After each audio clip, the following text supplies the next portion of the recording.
My front scuttle had always been loose, and it had been sitting on what looked like a piece of closed cell foam, and I've taken that foam out, and now I need to remove this. It's not connected anywhere. The bits seem to have broken off. I can't actually get it out here because at this point it's just too wide. I'm going to grind off these edges to see if I can ease the whole thing out.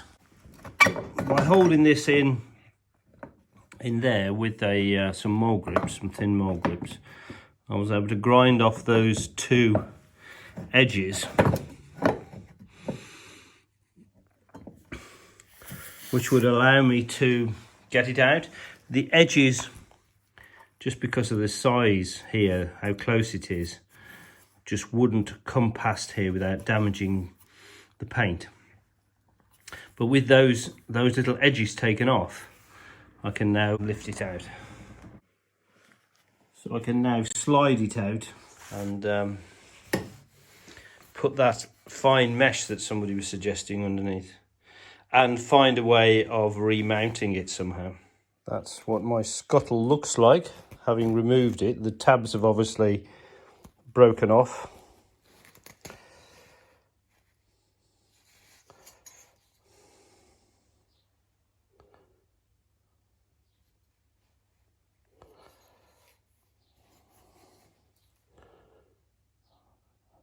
And obviously held in place by those nuts attached to those captive bolts on that bracket.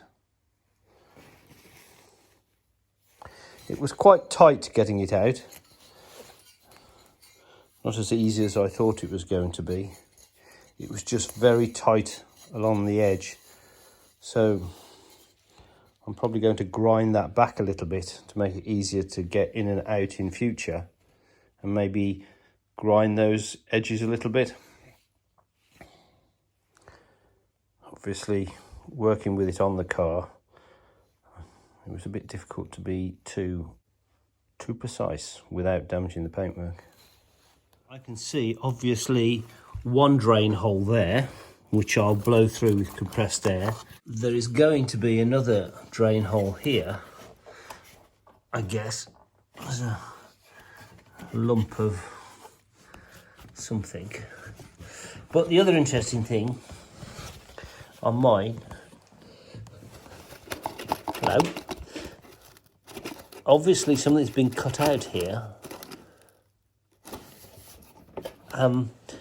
It would mean that I'm getting plenty of air from the engine bay coming into this scuttle. This scuttle is for fresh air to come into the car, although I haven't quite found how just yet. What have we got here, under here? Well, that's obviously the base of the windscreen wiper. I'll vacuum all that out and see if I can get a better look at what's going on. Now I've cleared out the channel, vacuumed it, and have a better look. Let's see what's down there. Okay, sorry about the orientation. What I can see is down there is another drain hole that's blocked by the look of it, so I need to clear all that out. And just there is, that must be the inlet into the car behind the passenger glove box.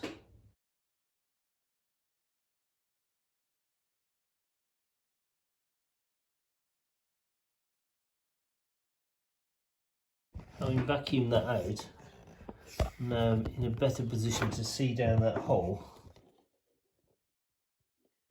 There appears to be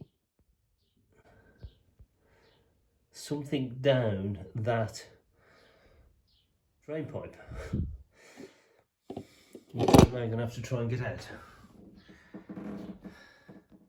And well, I managed to drag it out with a wire and a hook on the end. This is what it turned out to be, stuck down there. What I discovered in my car is you can see through here. That's all open. I've ground down the sides of this with a simple flapper disc, and it now easily fits back into the existing scuttle slot. I've taken off the old brackets that were here, the broken bits, and remove the bolts. I'm putting in 2 M5. I've drilled there, and I'm tapped an M5 thread, and I'm going to do the same here. The idea is that I will put a recessed Allen head bolt through there, through that tapped hole. That will press on the fiberglass tray that's at the bottom of the scuttle. That pushing down will press this tab upwards onto the inside of that scuttle area and hold it in place, stop it dropping down.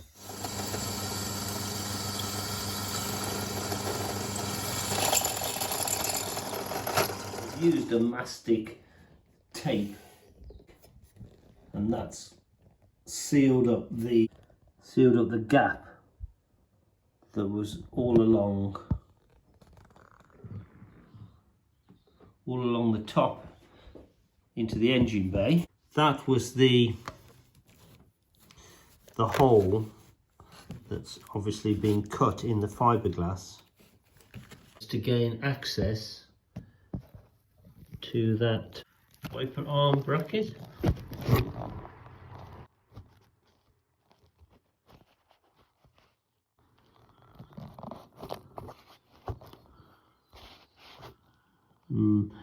That's obviously the windscreen washer nozzle. I don't know enough about the wiper arm and the need to gain access. I can't find anything else that would bring hot air and fumes into the cabin. I don't know what the finish should be, but the one I went for was just simply drawing the fire backwards and forwards. When people say, when you've removed the scuttle grille and you've cleaned it up and painted it, put some mesh on it. That's easier said than done. I don't know how everybody else has done this. I bought a piece of mesh off eBay.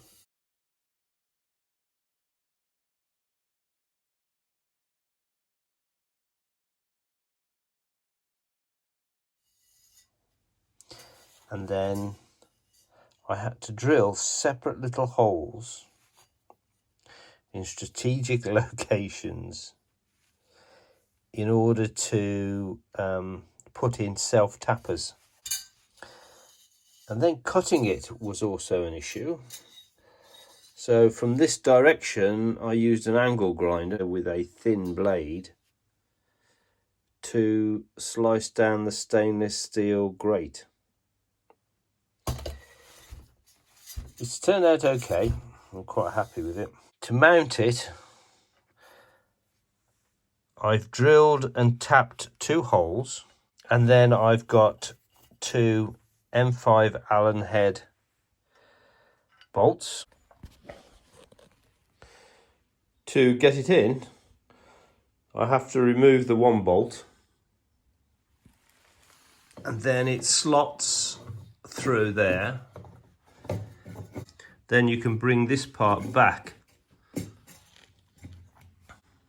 And then I'll screw that in, and I'll screw that one down, see what it looks like. So what I know is that 50mm M5s are just not enough. I've just put the 2 M5 button head screws, Allen key 60mm in, and hopefully when I do those up it should come up nicely into location. There's obviously a slight disparity. You can see how far that one sticks up there and how far that one sticks up. The head is just about level. It's now tight.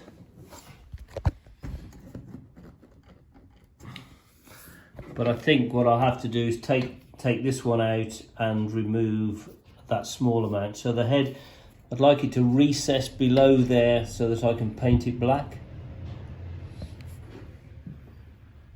And the same for the other one. Although they fit size-wise, I decided just to take a little bit off around the edge so that it will fit nicely in that slot. I'm happy with this side. The head's now recessed and it's quite tight. That side there, it's recessed, but maybe, just maybe, I took off a little too much off the bolt, because you can just move it. But I'm happy with the style of grille beneath it, and the way it's come out, and the way it's holding in place. Admittedly, those 2 screws are just pressing down on the fiberglass tray beneath, and then they're just, because of the rubber that's attached to the grille there, it's just held in place on the underside against the rubber. But the very fact that these fins come up inside the recess there stops it moving anywhere else, but it's fairly tight. So yeah, overall reasonably happy.